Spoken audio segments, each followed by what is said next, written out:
Supreme কোর্টের নির্দেশে দিল্লিতে এনআইএ থানায় মোথাবাড়ি মামলা।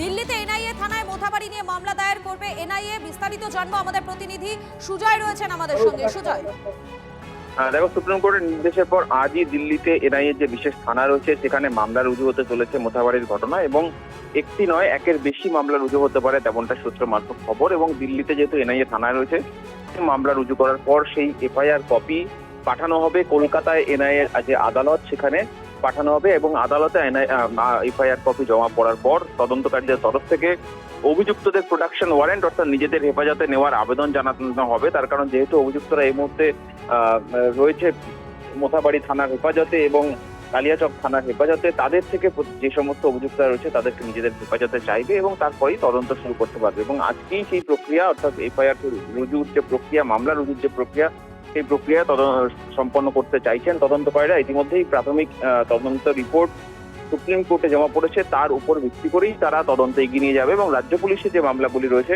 তার পূর্বে সেটাকে উপর ভিত্তি রেখেই মামলা রুজু করা হবে এবং পরবর্তীতে আপাতত ইউপিএ ধারা যোগ হবে কিনা সে ব্যাপারে সিদ্ধান্ত নেবে দিল্লিতে এনআইএ সদর দপ্তর।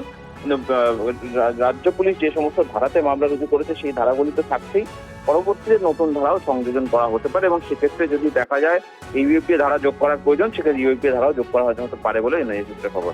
ধন্যবাদ। Brought to you by কলকাতায় আর জেলায় জেলায়।